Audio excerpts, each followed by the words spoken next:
नमस्कार जय जगन्नाथ। समस्या भितर जुझी होउचंती घरे समस्त भितर मिसिक कली हो एकत्रित बसिले कली हो मतांतर देखा दूची मनांतर देखा दूची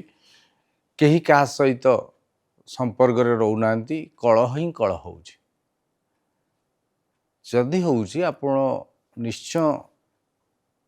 भावतु आपण घर उपर कुदृष्टि रही तेणु से दृष्टि मुक्ति पाइबा चिरकाल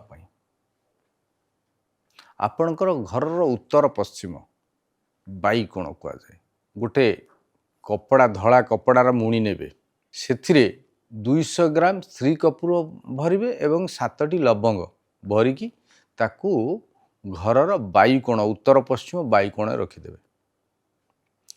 7 दिन भितर देखिए आपण घरे जो कली मतांतर मनांतर समस्या जेते सब होतला स्वामी स्त्री जदि कलह होउची तेबे बेडरूम उत्तर पश्चिम रे पूरा कपूर 200 ग्राम एवं 7टी लवंग रखिदेवे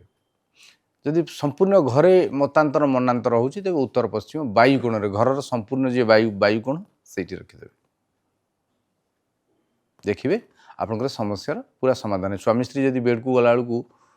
कलह वातावरण हो छोट छोट कथा कटाकटी होगी राति मुह बुलाबुली शोचुं तेज चिंता करतुनि कर दिंतु ये उपाय समस्या मिल मुक्ति गृह आसव शांति गृह शांति निमित्त यह हूँ महा उपाय सुख समृद्धि निमित्त यह हूँ महा उपाय। जय जगन्नाथ।